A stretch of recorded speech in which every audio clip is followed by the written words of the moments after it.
Buenas tardes a todos. El Banco de la República les da la bienvenida y agradecemos su asistencia a esta conferencia.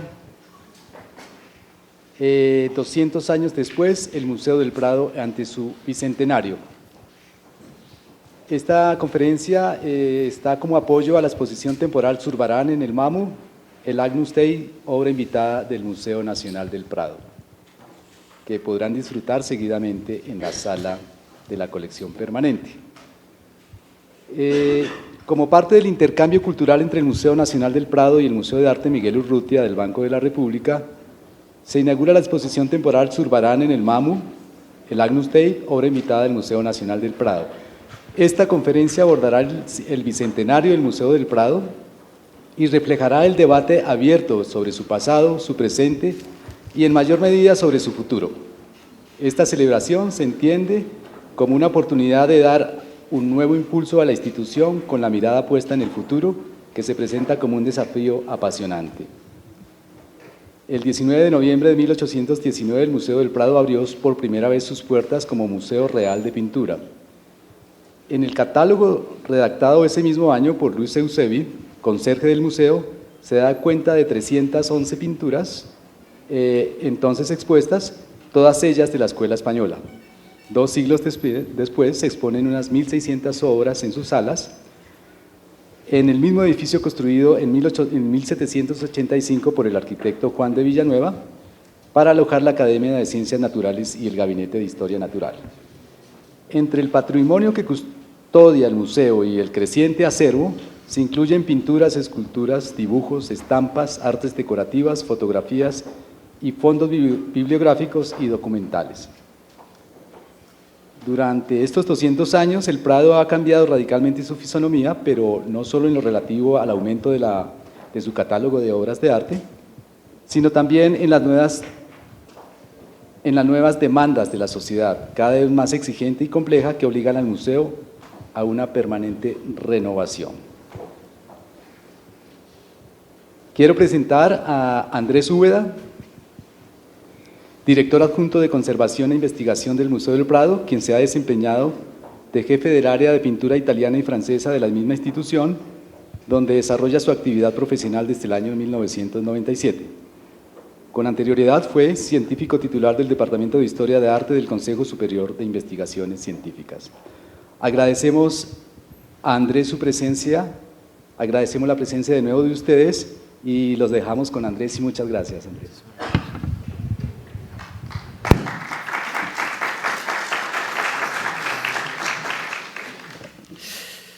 Pues empiezo de la misma forma, Efraín, que has terminado tú, y es dando las gracias a ti mismo, a Ángela María y en realidad a todo el pueblo de Bogotá, porque hemos recibido, toda la delegación española hemos recibido una acogida como pocas veces hemos recibido en nuestra vida profesional.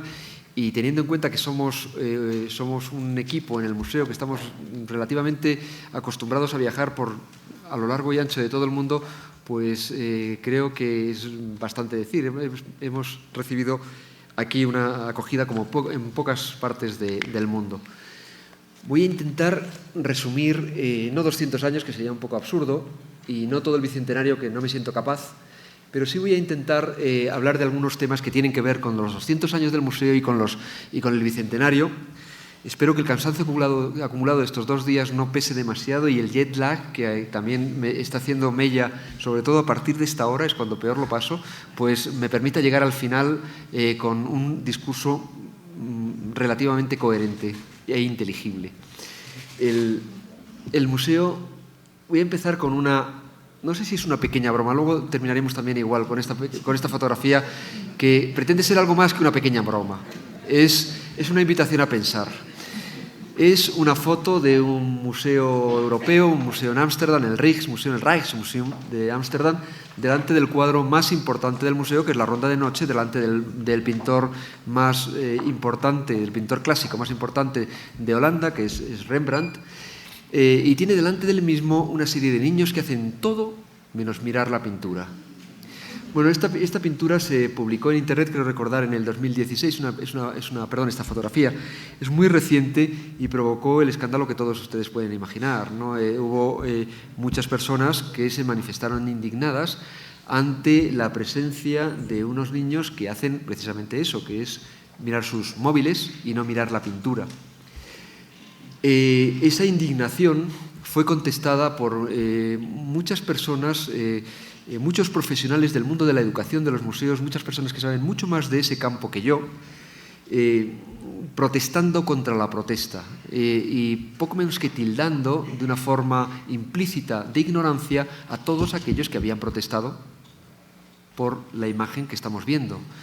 Es decir, la defensa de todos aquellos profesionales de la educación era: los niños no están distraídos, los niños están, a través de la información que sus profesores les han mandado a sus móviles, están estudiando y están aprendiendo sobre el museo y sobre la pintura. Lo que ocurre es que estos niños están incorporando su mundo, están incorporando las nuevas tecnologías, están incorporando lo que ellos manejan habitualmente, los medios en los que ellos creen, al conocimiento de la pintura antigua. Bueno, este tipo de explicaciones apaciguó bastante la polémica y yo creo que hay muy poca gente que se siente ya inquieta ante la visión de esta fotografía. Y yo debo reconocer que soy una de esas pocas personas que se sigue manteniendo inquieto cuando contemplo esta fotografía. No me convencen absolutamente esas justificaciones, porque lo cierto de todo ello, y después de las sabias explicaciones de esas personas que saben mucho más que yo sobre la educación en los museos, lo cierto, la imagen que a mí al final me queda de todo ello, es que los niños permanecen de espaldas a la pintura. En cualquier caso, la reflexión que propongo a partir de esta foto, que nada tiene que ver con el Prado ni con su bicentenario, es que no es que nos vamos introduciendo, sino que estamos ya de hecho introducidos en un mundo en el que las cosas van a cambiar radicalmente, ya han cambiado de hecho. Es decir, el presente y el futuro de cualquier museo, el presente y el futuro del museo que mejor conozco, que es el del Museo del Prado, va a ser radicalmente diferente a lo que ahora mismo podemos imaginar. Y el Museo del Prado se dispone y se prepara para todos esos cambios que implicarán que imágenes como esta puedan pasar inadvertidas para todos nosotros y podamos incluso concebirlas como algo normal. Luego volveremos sobre esta imagen. Aquí, bueno, una presentación del museo para aquellos de ustedes que no lo conozcan. El Museo del Prado en 1880 aproximadamente, el Museo del Prado ahora. Y voy a hacer una pequeña introducción al museo, ya digo, para aquellas personas que no lo conozcan, a través de dos argumentos que considero fundamentales. Uno son sus edificios. Nosotros hablamos del campus del Museo del Prado. No es un edificio que haya crecido a partir de un edificio, perdón, no es un museo que haya crecido a partir de un único edificio que ha ido creciendo, ha ido ampliándose, como es el modelo más habitual de los museos ahora mismo, sino que es un edificio que se compone, perdón, es un museo que se compone de distintos edificios. Ese será el primer argumento para hablar del museo. El segundo será algunas de las características específicas de sus pinturas. Me voy a hablar fundamentalmente de pintura, que es la colección que mejor conozco. Sé que es profundamente injusto porque el Museo del Prado tiene otras colecciones fantásticas, como pueden ser las colecciones de esculturas o artes decorativas, pero prefiero ceñirme a algo que me permita hablar durante una hora y además de algo que conozco mejor que otras colecciones. Empiezo por el primer argumento, que son los edificios. El Prado comenzó aquí, en este edificio, que es el edificio Villanueva, del que hablaba Efraín hace 2 minutos, que es el edificio en el que nació la Pinacoteca. No fue fundado como pinacoteca, como museo de pintura. Su segunda, en realidad su primera utilización, pero el diseño no es para ese uso. Y todavía seguimos pagando las consecuencias de que el edificio no fuera diseñado específicamente como museo de pintura. Tenemos un segundo, aquí tenemos la fachada principal, es probablemente una de las imágenes más características del edificio, las fachadas que dan al Paseo del Prado. Luego tenemos un edificio que no tiene mayor interés, que es el edificio que tenemos justo aquí detrás. No tiene mayor interés para una conferencia como esta, pero para nosotros supuso el desahogo de todos los servicios del edificio principal, que a partir de de la asimilación de este nuevo edificio, pues nos permitió soñar con sacar todos los servicios del edificio principal y llevarlo a este edificio trasero. Supuso un desahogo realmente notable para el museo y muchos años después, aproximadamente unos 20 años después, y este año ya hemos conseguido finalmente que el edificio Villanueva sea ocupado íntegramente por las colecciones del acervo del museo.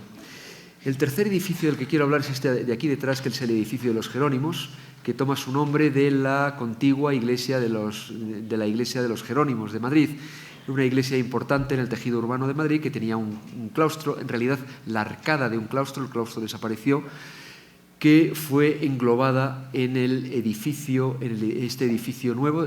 Tiene apenas 10 años, celebramos este año concretamente su 10º aniversario y fue proyectado por el arquitecto español Rafael Moneo. En realidad, estas ventanas que ven ustedes aquí corresponden en la parte externa al claustro que, como digo, fue englobado por el proyecto de Moneo.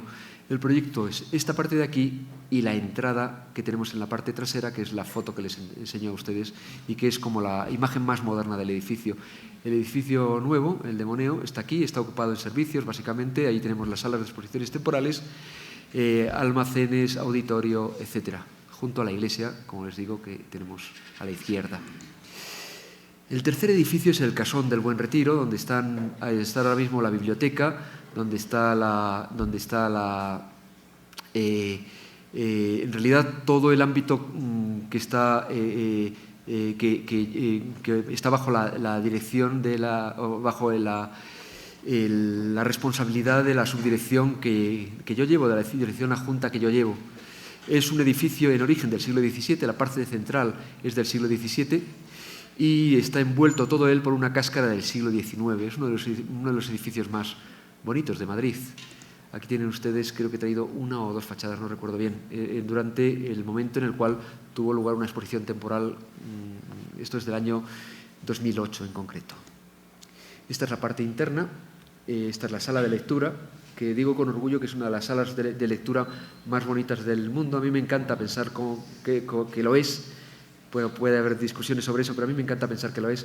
La bóveda es de Luca Giordano. Luca Giordano es un pintor napolitano que estuvo en España durante 10 años, desde 1692 hasta 1702, y acompaña a la bóveda la obra de gran formato de este mismo pintor, de Luca Giordano. Todos los cuadros que decoran la biblioteca son originales de este artista y todos pertenecen al catálogo del Museo del Prado. Y el último edificio está representado en un color distinto, es el Salón de Reinos, que es el antiguo Museo del Ejército y que forma parte administrativamente del Museo del Prado, pero que todavía no está ocupado por sus colecciones. Es un edificio que recientemente pues se ha hecho un concurso internacional para hacer un proyecto de integración en el Museo del Prado. El concurso internacional fue ganado por los estudios de Norman Foster y Carlos Rubio, y lo que plantearon fue creo que se ve mejor en esta otra. Esto es una imagen que no existe, evidentemente, todavía no está construida esta ampliación. El proyecto que han presentado consiste básicamente en la edificación de una falsa fachada sostenida por pilares que a su vez sostiene una enorme sala de unos 18 metros de altura y pues no sé exactamente los metros de superficie, ahora mismo no recuerdo, pero una sala de una enorme dimensión, absolutamente diáfana, y que además permite recuperar la fachada original del edificio, que formó parte del antiguo Palacio del Buen Retiro. Aquellos que conozcan Madrid, pues les sonará esto del Retiro, del Buen Retiro, porque justo detrás está el Parque del Retiro, que era los jardines, del antiguo Palacio del Buen Retiro, que prácticamente no existe ya. Se da la circunstancia fantástica para nosotros, y yo creo que para todos los amantes del arte, que el espacio central de este nuevo edificio integrado en el Museo del Prado, pues formó parte del elemento más representativo del palacio, en concreto era su Salón del Trono, que fue decorado con un proyecto que conocemos bien. No conocemos bien sus autores.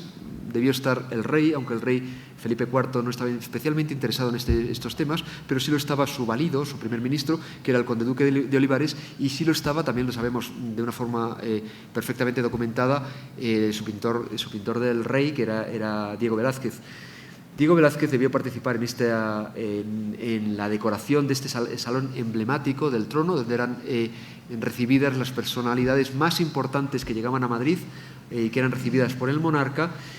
Un proyecto al mismo tiempo decorativo y representativo, en el cual se cantaban las grandezas de la monarquía española a través de 3 argumentos fundamentales.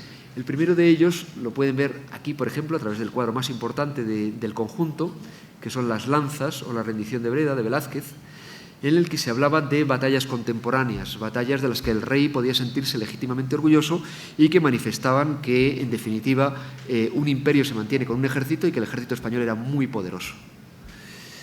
El segundo argumento que mostraba las grandezas del rey era el argumento mitológico, que lo tienen aquí, a través de cuadros, una serie de cuadros de un artista que ya conocemos todos muy bien, que era Francisco de Zurbarán, y que representa los trabajos de Hércules. Se había establecido en la época una falaz identificación entre el monarca español, cualquiera que se fuera, y la figura de Hércules. Hércules, como saben todos ustedes, había tenido una serie de trabajos con los que trataba de redimir la culpa, con la que había provocado finalmente pues, la muerte de sus hijos. Eran trabajos imposibles, es decir, le habían sido propuestos con la deliberada intención de que fracasara en su cumplimiento o en su no cumplimiento. Hércules, ante todos esos trabajos imposibles, fue venciendo uno detrás de otro, mostrando, él no era un dios, él era un héroe, mostrando su capacidad, su inteligencia y su fortaleza física. La asociación se establecía con este héroe a través del siguiente argumento. De la misma forma que Hércules había vencido en todas las misiones imposibles que le habían sido impuestas, en esa misma manera el monarca español vencía en todas aquellas empresas, incluso en aquellas que eran imposibles, de las cuales salía inevitablemente victorioso. Ese era el segundo argumento que se establecía en este Salón del Trono del nuevo, en ese momento nuevo, se estaba construyendo en ese momento.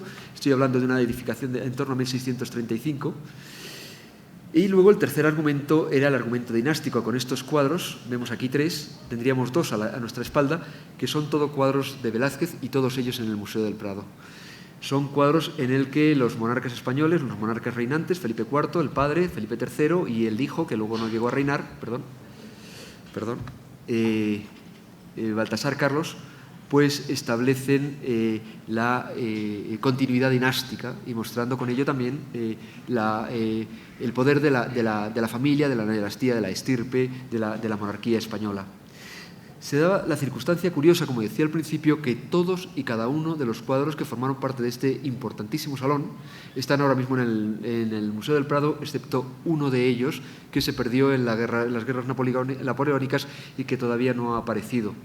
Y se da la circunstancia curiosa, bueno, no es una circunstancia curiosa, es un auténtico milagro, de que la decoración al fresco y al temple de la bóveda es la original, está repintada muchas veces, pero hemos hecho unas catas y es la original. Y también en unas catas que hemos hecho recientemente están apareciendo restos de la decoración mural de los paramentos verticales, de las paredes. Aquí tienen alguno de esos restos, en la izquierda,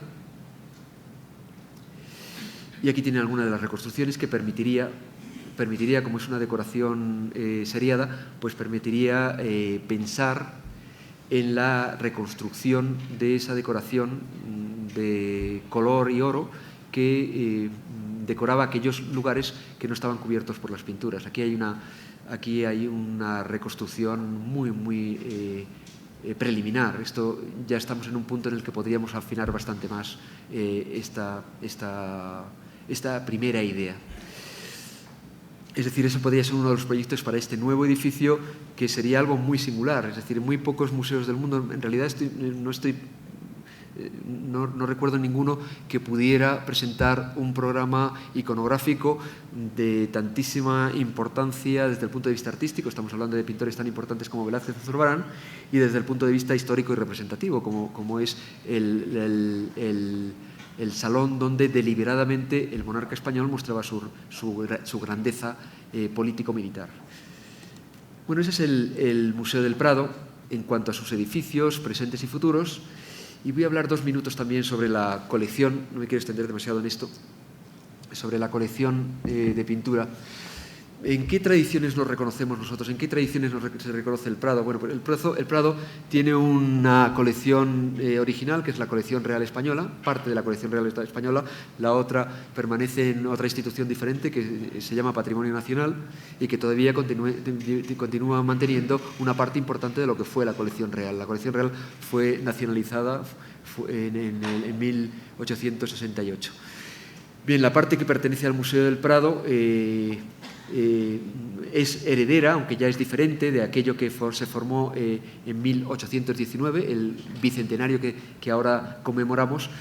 Digo diferente porque hemos tenido 200 años de coleccionismo que no son específicamente y estrictamente aquello que interesaba a los monarcas españoles, que es lo que integró la colección con la cual el museo abrió en 1819. Como decía ahora, ¿en qué tradiciones nos reconocemos en el Museo del Prado? Bueno, nos reconocemos en muchas tradiciones y eso se puede ver ahora mismo en la Plaza de Bolívar. Es decir, los reyes españoles, o algunos de los reyes españoles, fueron unos monarcas con una enorme curiosidad por la pintura, a veces incluso por una enorme curiosidad intelectual, no todos, lamentablemente, pero sí algunos.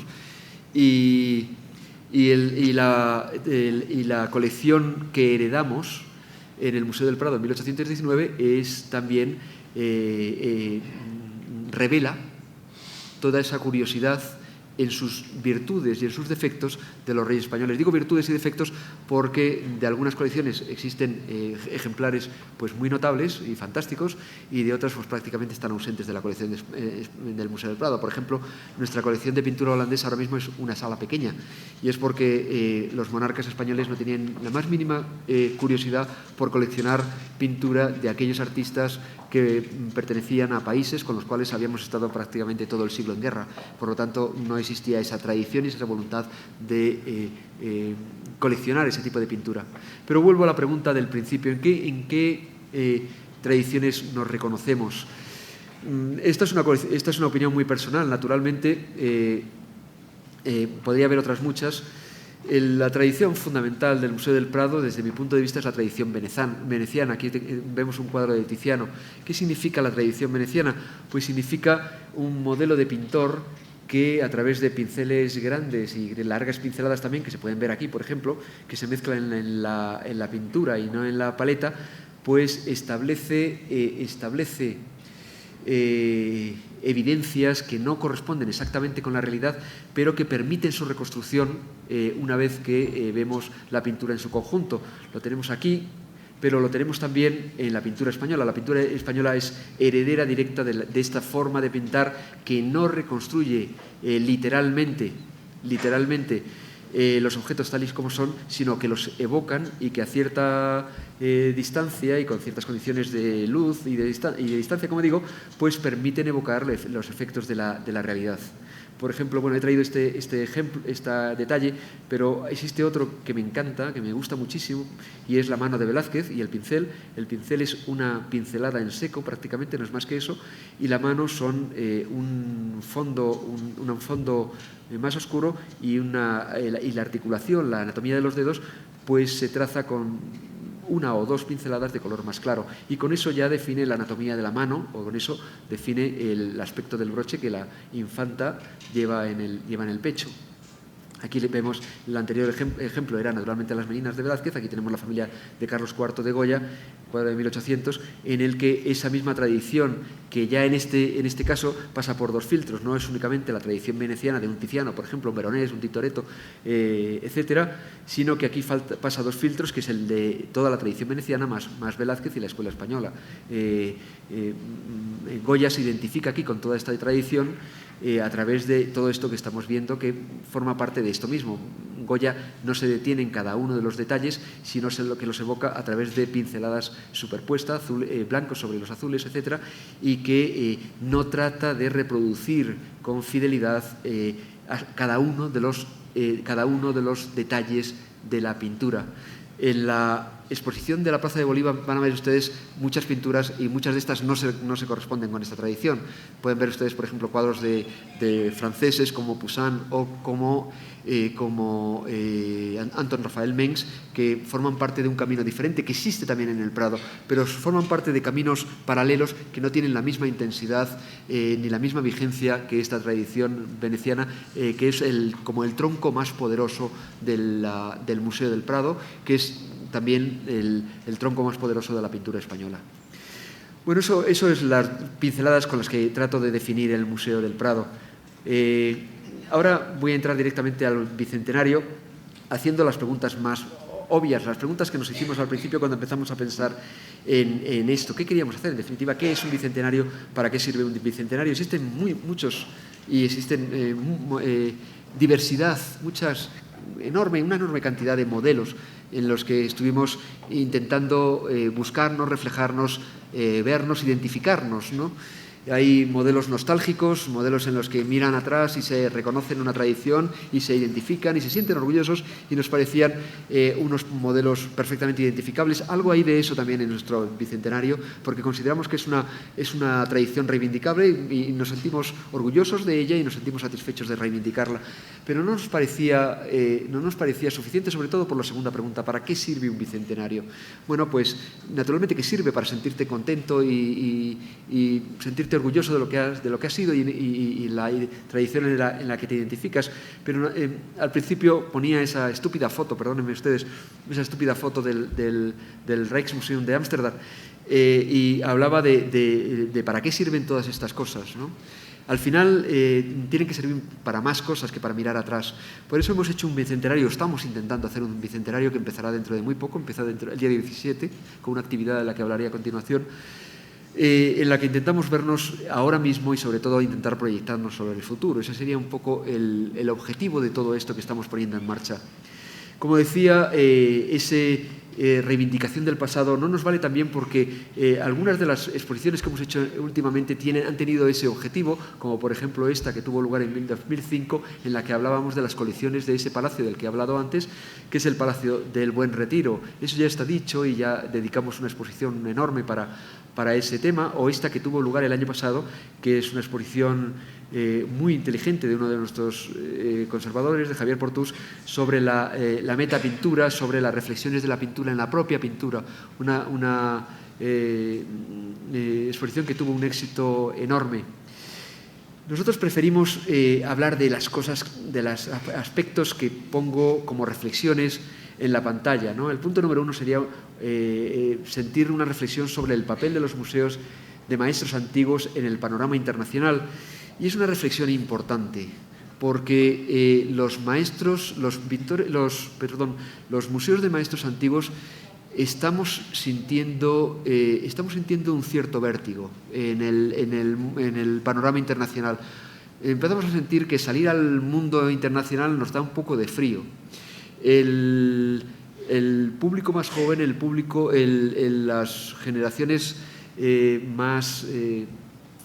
El mundo en el que nos estamos moviendo, además cada vez más globalizado, un mundo que no habla exclusivamente a los públicos tradicionales del Museo del Prado, que era el público de una cultura occidental, pues empezamos a sentir una cierta crisis. Las exposiciones de maestros antiguos empiezan a ser visitadas menos que antes. Los museos que tienen en su base la base de su colección, maestros anteriores al siglo XIX, pues notamos que el público, no voy a decir que nos está empezando a dar la espalda, pero sí que existen argumentos para pensar que las sensibilidades están cambiando y que los públicos empiezan digo los públicos porque son muchos, naturalmente, empiezan a dirigir sus miradas hacia el arte contemporáneo, hacia el arte estrictamente contemporáneo, por lo menos desde el impresionismo hasta ahora, hacia otros modelos culturales, como puede ser el arte extremo oriental, etcétera, etcétera. Es decir, una situación muy cómoda que teníamos antes, pues empieza a serlo menos. También hablábamos de reflexión y debates profesionales sobre qué es el Prado hoy. Otra pregunta que puede parecer como a primera vista una pregunta baladí, de quién es el Prado. Hablaré luego sobre eso porque yo creo que tiene más importancia de la que pueda parecer. Y luego proponer modelos asumibles para el presente y el futuro. Podemos empezar con el primero, ¿no? La reflexión sobre el papel de los maestros antiguos, de los museos de maestros antiguos en el panorama internacional. Y podría ser una duda por la que podríamos pasar un poco por encima en el Museo del Prado, porque últimamente hemos tenido muy buenas noticias. Es decir, el Prado pues, ha tenido recientemente el premio, el Oscar a las páginas web de museos y estamos muy satisfechos de ello. Hemos tenido el premio, pues prácticamente hace 2 años, a la gran exposición del Bosco, como la mejor exposición del año. El Prado ha sido la portada del New York Times. Muy pocos museos pueden vanagloriarse de circunstancias como esas. Podríamos hacer esta lista un poco más larga, no quiero hacerla demasiado larga. Con esto quiero decir únicamente, bueno, pues nosotros podríamos sentirnos muy cómodos diciendo, bueno, nuestro público continúa ahí, tenemos casi 3 millones de visitantes al año y no existen síntomas de fatiga aparente. Es cierto que en nuestro entorno cultural se perciben claramente esos síntomas, pero podríamos decir, bueno, nosotros nos mantenemos y además nos mantenemos muy dignamente y podríamos olvidarnos de esto, pero considero que es un error.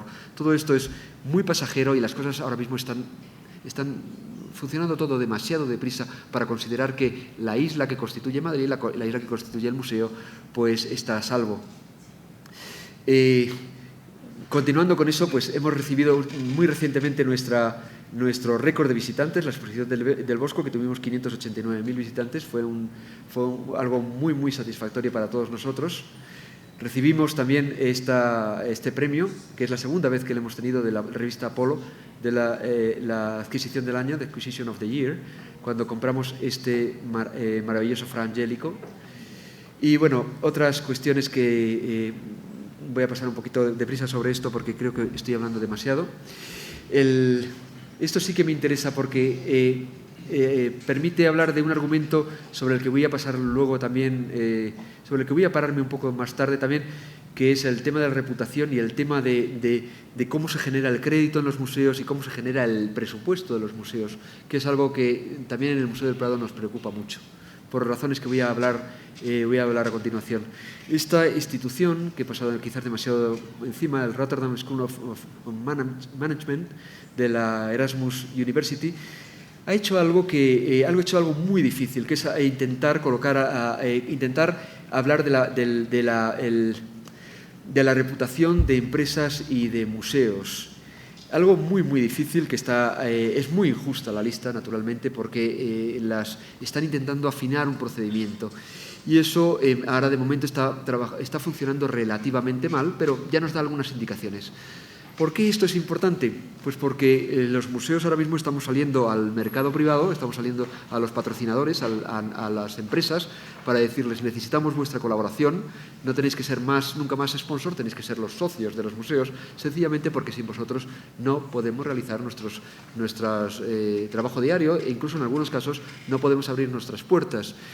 Un ranking de este tipo pues supone un argumento para decirle, oye, invierte en mi museo y no inviertas en el otro que tengo ahí enfrente. Y nosotros enfrente del museo tenemos algunos museos, del frente del Prado tenemos algunos museos muy poderosos y tenemos que convencer a las empresas de que tienen que invertir en nosotros y no en nuestra competencia directa, que son los otros museos de Madrid o los otros museos españoles, ¿no? Por eso es importante este tipo de ranking, ¿no? Lo más importante de todo es quizá la cifra, ¿no? El 80. estamos hablando de porcentajes, ¿no? El 80 en un 80 sobre 100. ¿Por qué es importante este 80? Lo es por una razón. Es porque lo que ha hecho esta Universidad de Ámsterdam es intentar intercalar los museos dentro de la reputación de las empresas. Es decir, no se trata únicamente de reputación de la industria cultural, sino de cualquier otra empresa que existe en el mundo. El Prado, como digo, tiene un 80,0 y si llegamos a la reputación de las empresas que mejor están en el mundo, vemos que la primera es Rolex, con un 80, no leo bien, creo que es un 80,38, luego Lego, Walt Disney, Canon, etc. Es decir, el Museo del Prado estaría más o menos en torno a la altura de la mejor empresa del mundo en reputación. Hemos visto que hay otros museos que llegan hasta el 84%. Es decir, desde los museos del mundo, y desde el Prado y desde muchos más, probablemente tenemos que empezar a cambiar la mentalidad y llegar a las empresas y decir vuestro desembolso en cultura es un desembolso extraordinariamente rentable porque estáis invirtiendo en empresas que tienen una extraordinaria rentabilidad social, que es una cuestión que está apenas empezando, pero que sin duda dentro de muy poco tiempo estará en la mente de todas las personas que trabajan en los museos de todo el mundo. Por otra parte, también, pues podríamos no preocuparnos porque que nuestros visitantes bajen un poco, porque Madrid se ha convertido en un destino turístico últimamente y casi todos nuestros visitantes, pues sienten la necesidad de venir a Madrid, etcétera. Pero sería todo muy engañoso, como decía antes. Podemos sentarnos y decir, bueno, a nosotros no nos va tan mal, es verdad que a otras instituciones no les está yendo bien ya, pero a nosotros no nos va mal. Y no voy a mencionar ninguna institución importante del mundo, pero hay museos del mundo muy, muy importantes que están en la cabeza de todos nosotros, los más importantes, que están empezando a estar muy preocupados por la falta de interés de esos públicos, o por la relativa falta de interés de esos públicos por los maestros antiguos. Naturalmente que hay que reaccionar. ¿Cómo está reaccionando el Prado a eso? El Prado está intentando invertir en prestigio, en reputación, a través de argumentos muy diferentes, ¿no? Uno de ellos, por ejemplo, son las exposiciones temporales. Exposiciones temporales en las que intentamos no bajar el nivel de calidad. Eso es uno de los paradigmas que estamos trabajando muy seriamente. También, no voy a mencionar nombres, pero algunos de nuestros colegas europeos durante unos años han jugado a bajamos el nivel de las exposiciones, bajamos el precio de los catálogos, intentamos llenar nuestras salas, intentamos hacer caja y seguro que nos va a ir muy bien. Es una estrategia que a medio y largo plazo se ha demostrado como una estrategia absolutamente suicida. El público de los museos es un público muy exigente que al final termina dando la espalda a esas exposiciones y rebajando el crédito de las instituciones que las protagonizan. Esta es una exposición, por ejemplo, que acabamos de desmontar en el museo sobre los bocetos de Rubens, en las que se planteaba una tesis inédita que tenía que ver con Rubens, inventor de un género. Antes de Rubens se conocen solo unos 6 u 8 bocetos. No existía como género en la pintura, no existía como instrumento para un pintor. De Rubens existen 500. Desde un artista a otro llegamos a esta diferencia de 6 en toda la historia de la pintura a 500 con la presencia de Rubens. Es decir, se da un caso prácticamente único en el de los pintores antiguos, que es que podemos asignar a un artista el nacimiento de un instrumento como es el boceto. O esta otra que también acabamos de cerrar, que fue una exposición muy interesante de pinturas sobre piedra en el Renacimiento, que también ha tenido un éxito de público muy, muy importante. La que tenemos ahora en el museo es esta de retratos de Lorenzo Lotto, que también intenta explorar en algo muy novedoso, o bastante novedoso, como es la presencia de un artista poco conocido, incluso para los especialistas, que genera un modelo de retrato que es diferente de todos sus contemporáneos. Y hemos intentado explorar sobre las características específicas que incorpora Lorenzo Tiepolo a este género, al género del retrato. Voy a hablar del segundo punto ahora, que es el debate social de profesionales sobre qué es el Prado hoy. Ese argumento se va a tratar en el Bicentenario a través de la exposición inaugural, que es esta que presento aquí, que es el Museo del Prado 1819-2019, que es la exposición en la cual vamos a intentar hablar de qué somos, que es una pregunta pues muy difícil de contestar. ¿Qué es el Museo del Prado? ¿Qué es el Museo del Prado ahora, ¿no? ¿Qué es? ¿Qué significa? ¿Qué constituye como institución? Es la parte nostálgica, pero no solo la parte nostálgica, es la parte que hablamos de cómo comenzamos, qué éramos al principio, la colección real, y qué somos ahora, que es algo diferente. Son 200 años de historia del coleccionismo, del regalo, del amor a la institución, de la legislación en beneficio del patrimonio nacional. Es decir, hay mucho agradecimiento y mucho amor en esta exposición temporal, y es lo que queremos agradecer a todas las personas que ha hecho posible esta institución. Pero también hay el reconocimiento de que el Prado ha influido en los artistas, no solo españoles, sino en muchos artistas a través de muchas épocas diferentes. El paradigma puede ser Picasso, que el Prado ha constituido una colección que ya no es la colección real. El paradigma podía ser Francisco de Goya. Cuando se abrió el Museo del Prado en 1819, Goya estaba todavía con vida, era un artista vivo. A todos nos gusta imaginarnos a Goya todavía inaugurando el museo. Goya tenía muy mal genio, era sordo ya, y lo imaginamos refunfuñando. Consiguió colocar 2 obras en la inauguración. Probablemente había una sala pequeña de pintores contemporáneos, y él consiguió que hubiera 2 de sus obras allí. Probablemente le imaginamos refunfuñando porque eran pocas y que quizás deberían ser más. Ahora mismo, de esas 2 obras de 1819, el Prado tiene 150 Goyas. Es decir, eso es el recorrido, y eso es una muestra del recorrido seguido por el Museo del Prado durante estos 200 años. Además de eso, en el Bicentenario pues vamos a tener exposiciones que van a ser muy importantes. Hemos hecho un esfuerzo incluso económico, un esfuerzo intelectual y organizativo y económico muy importante, que esperemos que nuestros públicos sean capaces, bueno, estoy absolutamente convencido de que sí lo van a ser capaces de reconocerlo. Una exposición sobre España y Holanda. Luego el Fra Angelico en 1420. Tenemos 2 magníficos Fra Angelico de 1420, y hicimos una propuesta absolutamente enloquecida de exposición, y tengo que reconocer que nuestros colegas de otros museos pues han sabido reconocer no sé cómo llamarlo, el atrevimiento de una exposición que parecía imposible, y finalmente la vamos a hacer, y además con obras absolutamente maestras.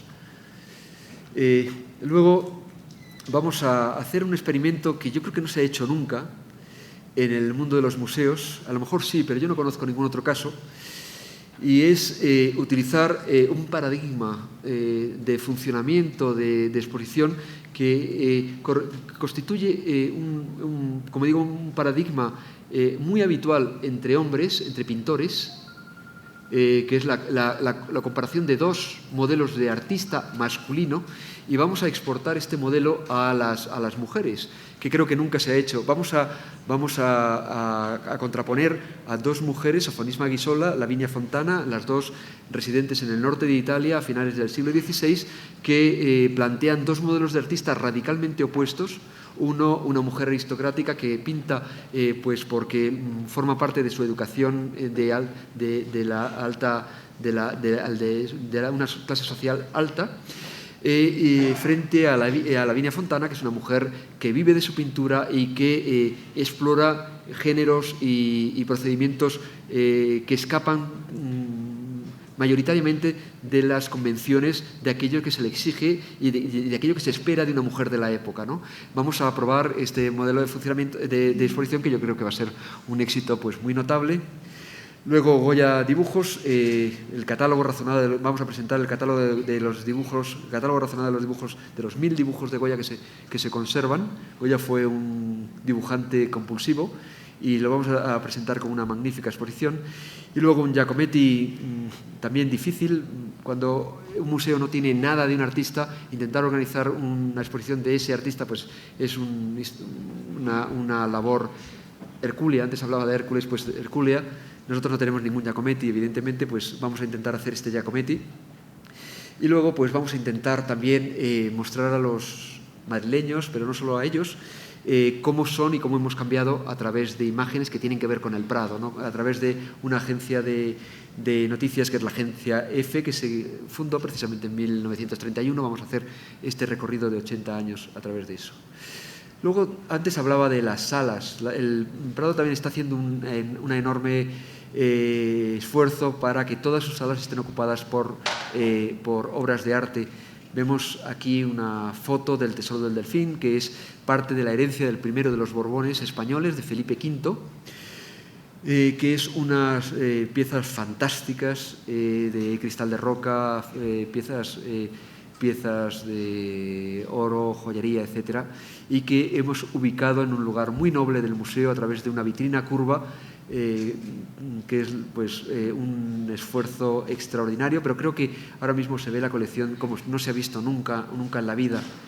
Y finalmente también las últimas salas han sido las dedicadas a la pintura holandesa y la flamenca, que han ampliado su espacio y que también hemos inaugurado antes del verano. Es decir, al Bicentenario vamos a llegar con el museo, como se decía en el ejército, cuando hizo la mili, como decimos en España, pues listo para la revista, ¿no? Antes hablaba de dinero. Es inevitable hablar de museos y hablar de dinero. Cada vez en los museos se habla más de dinero, porque cada vez tenemos menos dinero. Es decir, las demandas sociales son cada vez más importantes, pero los gobiernos cada vez están dispuestos a dar menos dinero o ser menos sensibles a la exigencia que existe por parte de la sociedad de que los museos sean cada vez más dinámicos, que se acerquen a más públicos, que ofrezcan más posibilidades, más posibilidades culturales. Creo que esta gráfica explica bastante bien en qué punto está el Museo del Prado, y no estoy hablando de un panorama excesivamente halagüeño. Si nos ponemos en el primer año, que es el 2005, vemos que existía, como existe desde entonces, una financiación mixta por parte del Estado y de aquello que el Museo del Prado es capaz de conseguir a través de su propia actividad diaria. El Prado, en ese momento, en el 2005, se nutría a través de casi un 70% de la aportación del Estado y algo más del 30%, que era lo que en ese momento el Museo del Prado era capaz de conseguir a través de sus propios medios de financiación. Estoy hablando de entradas, estoy hablando de alquiler de espacio, estoy hablando de cafeterías, restaurante, ventas de objetos pues, souvenirs, ese tipo de cosas. En el 2017, el año pasado, la relación entre esas dos columnas se había invertido peligrosamente. El Estado estaba dando un poquito más del 30% y el Prado estaba en el 70%. Digo peligrosamente porque el Prado está prácticamente en el límite de su capacidad de generar recursos. El Prado está extenuado ahora mismo, no somos capaces de generar más recursos.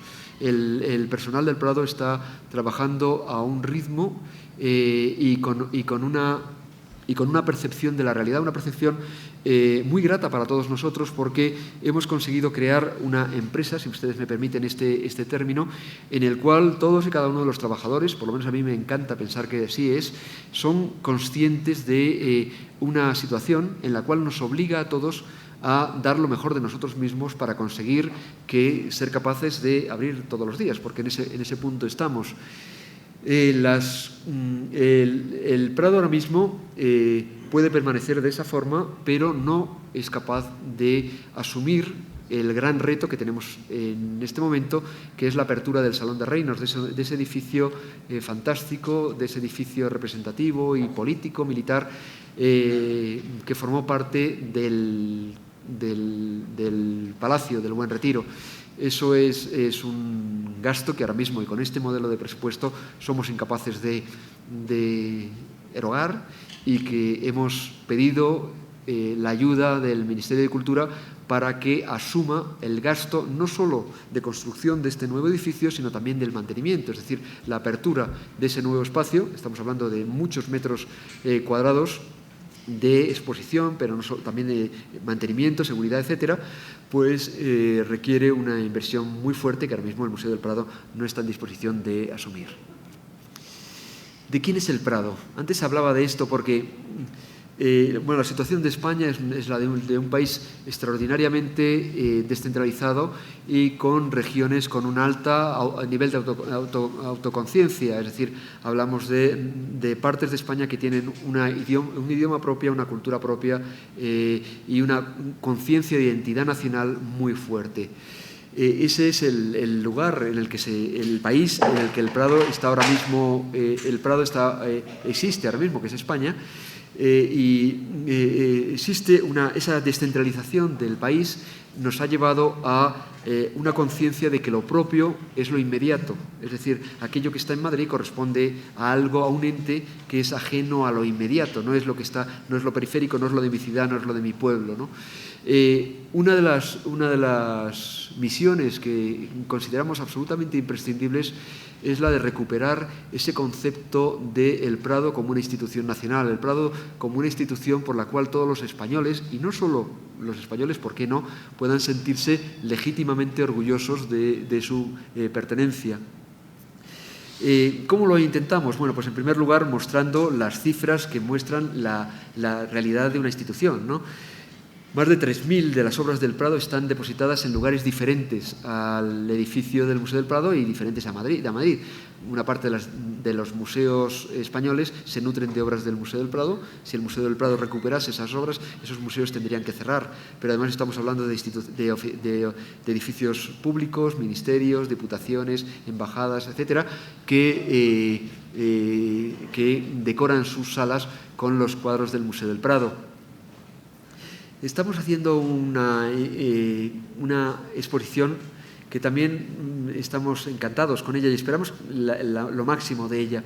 Una institución que se llama De Gira por España, en la cual vamos a llevar a distintos lugares de España, a cada una de las comunidades autónomas, un cuadro muy importante del catálogo del Prado y un modelo de exposición que nos va a permitir ir a muchos sitios, a toda España, y hablar de esta circunstancia. Es decir, este es vuestro museo y este museo que es vuestro, pues está aquí presente también a través de todas estas piezas que están depositadas en los cuadros en los museos de tu ciudad.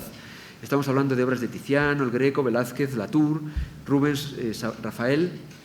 Hemos buscado una relación entre la pintura y el lugar de destino. Por ejemplo, Rafael irá a Cataluña, irá concretamente al Museo de Dalí por la afición casi neurótica que Dalí tenía por Rafael, etc. Bueno, tenemos también otro modelo de exposición que es que hacemos también por toda España a través con la colaboración de un banco, que es la Fundación La Caixa, que es un modelo de exposición que va rotando por toda España. Este ejemplar, el que está ahora mismo en Pamplona, es Arte y Mito, en el que hablamos del arte y la mitología y la mitología grecolatina a través de las pinturas, esculturas, medallas, etcétera, del acervo del Museo del Prado.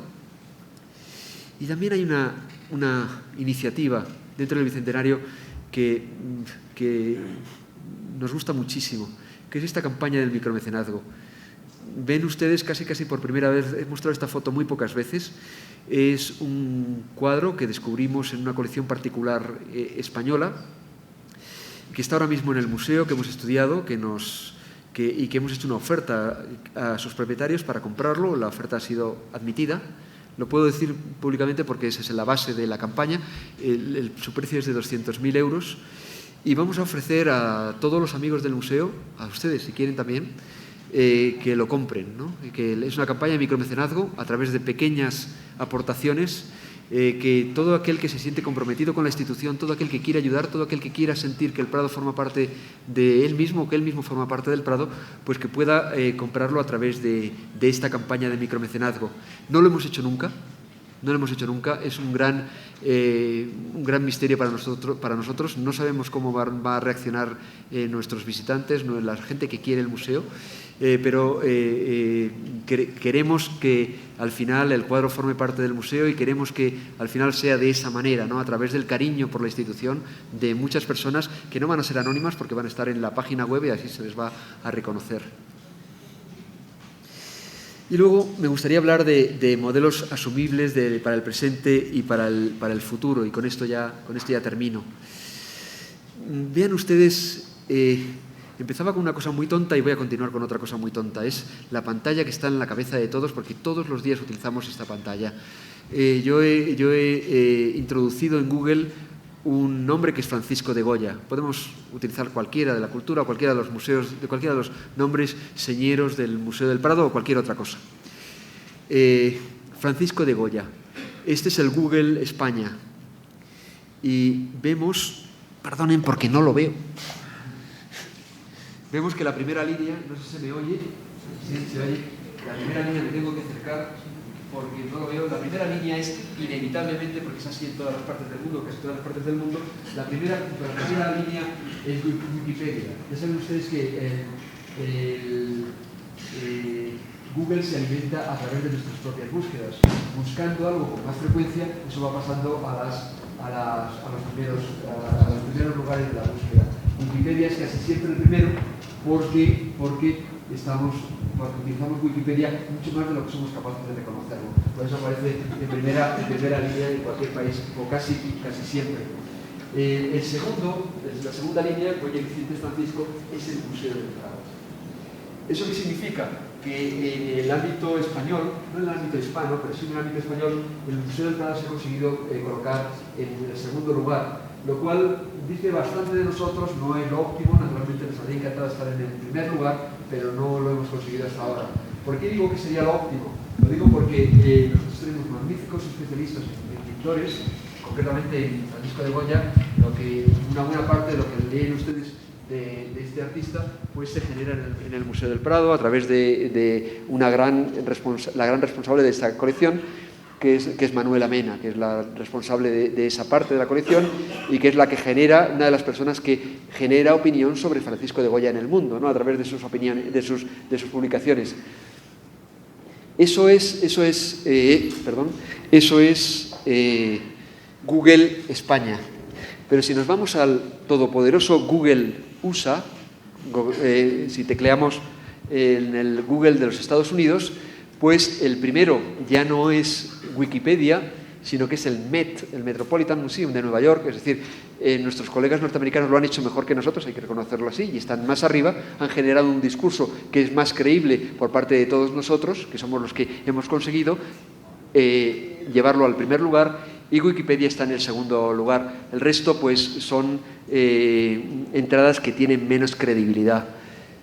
Hablaba del presente y del futuro. Nosotros aspiramos a estar mucho más arriba y además a estar en ámbitos culturales distintos, porque creemos en los mensajes que estamos dando, creemos que la información que estamos dando es una información fidedigna, creemos que las fotos que estamos regalando, porque la página web del museo es de libre acceso y uno puede capturar la pantalla con fotos de una calidad muy, muy alta, absolutamente gratuitas, deberían permitirnos llegar más arriba. Y además, eso que estoy diciendo no es, bueno, lo está diciendo el director adjunto del Museo del Prado, naturalmente, ¿qué va a decir? Pero yo creo que es importante porque en la pantalla principal del Google en los Estados Unidos habla de que Google, no se ve bien en la imagen, pero que Google es un pintor romántico y rococó, lo dice en esa línea, romántico y rococó, lo cual, y además en ese orden, que es una bofetada a todos los que nos gusta la historia de la pintura, y además identificando a ese artista con dos corrientes, con dos estilos artísticos, que si ahora mismo estuviera aquí Francisco de Goya, pues probablemente nos abofetearía a todos, ¿no? Porque es algo que hiere realmente la sensibilidad de cualquier persona que le guste la historia de la pintura. Eso no aparece en la página en español, pues porque ahí yo creo que estamos dando información de más calidad.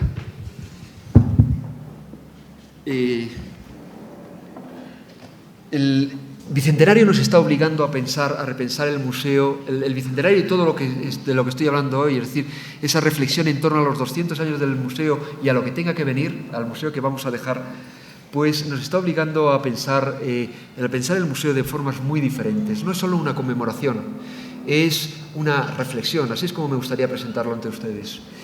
Por ejemplo, en las adquisiciones, el Museo del Prado, como casi todos los museos del mundo, no es una institución muerta, sino que sigue comprando obra que tiene distintos, los criterios para comprar son distintos, naturalmente. Casi siempre es la oportunidad del mercado, como en este caso acabamos de comprar este maravilloso Maíno, que es un cobre muy pequeñito, pero absolutamente prodigioso en cuanto a la técnica. Maíno es un magnífico artista, estamos muy orgullosos de esta compra. El anterior, el Maíno, fue comprado por su calidad, que naturalmente tiene que ser siempre el primer argumento para adquirir pintura, pero nosotros también estamos en esta línea de lo que estoy intentando explicar ante ustedes, de asumir responsabilidades. Es decir, comprar un Maíno, comprar el mejor Maíno del mercado, naturalmente es muy fácil, te ofrecen la oportunidad y si tienes el dinero lo compras. Pero creo que el Prado tiene que asumir más responsabilidades. Y a eso aludo con el segundo cuadro que pongo ante ustedes. Es un artista que se llama Courvoisier. Si no han oído hablar ustedes de ese artista, pues no se preocupen, no sientan su autoestima en menos. Es un artista que se citaba en los documentos de la segunda mitad del siglo XVII, los documentos españoles de la segunda mitad del siglo XVII, del que no se conocía ninguna obra. Ha aparecido este cuadro en el mercado sevillano, lo compró el Museo del Prado y en torno a él intentamos construir la biografía de un artista. Es algo que concebimos como una parte de nuestra responsabilidad, hacer historia del arte a través de, por ejemplo, como es en este el caso, artistas de calidad celebrados en su época como grandes maestros y desconocidos en la nuestra. O también la complicidad de la sociedad civil. Nosotros solos no lo podemos hacer. Por lo tanto, estamos absolutamente comprometidos a través de campañas de micromecenazgo, como he dicho antes, pero también a través de la complicidad con aquellas personas que tienen o la sensibilidad o los recursos económicos suficientes para que nos ayuden a hacer más grande el Prado. Este, por ejemplo, es un cuadro que nos ha regalado Alicia Koplowitz, que es una persona que tiene esas dos características, una persona que tiene sensibilidad y que tiene los recursos. Apareció este cuadro en el mercado, no podíamos pagarlo, pues porque sencillamente no teníamos el dinero para hacerlo. Es un Federico de Madrazo, que es el Ingres español, y ella lo compró para regalarlo al Museo del Prado. Es decir, en adquisiciones hay que generar también un modelo que sirva para el presente y para el futuro, pero no solo en las adquisiciones, también en las publicaciones. Estamos creando nuevas líneas, por ejemplo, una en editorial en el Bicentenario para intentar lo que estaba diciendo antes a propósito de la página web, es decir, que a través de temas específicos, a través de publicaciones, etcétera, que dar información fidedigna a todos los que están metidos en este mundo en el que estamos, las cosas de la gente que nos gusta en la historia del arte. El Museo del Prado ahora mismo es la mayor editorial de España en libros de historia del arte y queremos ser, yo creo que también es la mejor, porque publicamos libros de mucha calidad, eso cuesta muchísimo, y también para hacer eso, porque ser la mejor editorial solo significa una cosa, es tener la voluntad de hacerlo y tener los recursos. Tenemos afortunadamente mucha ayuda de, entre otros, la Fundación de Amigos del Museo del Prado, que se gasta fortunas todos los años en ayudarnos a que nuestras publicaciones tengan la mejor calidad posible. El Prado social, este es un argumento que nos interesa particularmente. El Prado ha sido tradicionalmente, como otros muchos museos, tildado de una institución elitista, es decir, instituciones que estaban dirigidas a muy pocas personas con un nivel adquisitivo y cultural muy alto. Pretendemos cambiar completamente esa percepción. De hecho, estamos aquí en Colombia para eso.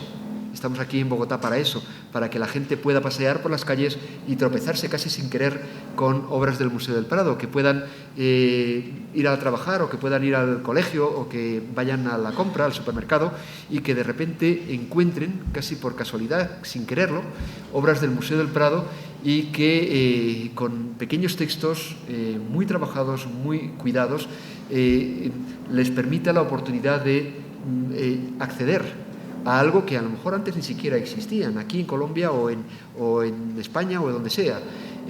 Intentamos que los muros del Museo del Prado sean cada vez más transparentes a través de a través de operaciones como esta o a través de esto, que es algo que tenemos muy en el corazón del museo. Siempre nos hemos lamentado sobre que nuestros personas mayores se jubilan y luego se mueren y se muere todo. Y no tenemos noticia de lo que ocurrió hace 40 años, más allá de los papeles del archivo. Estamos grabando a las personas que se van jubilando para que nos cuenten cómo es su percepción, y nos da igual que sea el electricista o que sea el presidente del patronato. Es absolutamente irrelevante. Las preguntas son para todos y siempre las mismas. Queremos esa memoria oral del museo, no tanto para nosotros, que todavía recordamos lo que nos van a contar ellos, sino para los que estén aquí dentro de 100 años, ¿no? Luego, también estamos trabajando con aquellas personas que hasta ahora no accedían al Museo del Prado, pues por razones muy diversas. Voy a hablar sobre un programa que tenemos con población reclusa femenina,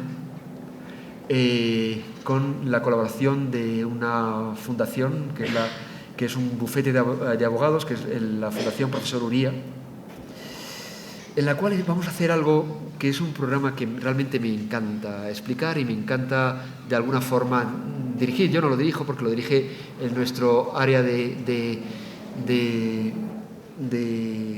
educación, pero como no lo dirijo yo, como no lo he gestado yo, pues puedo hablar muy bien de él y además puedo sentir un legítimo orgullo por él. Vamos a darle la vuelta al papel tradicional de la mujer y a algunos de sus elementos.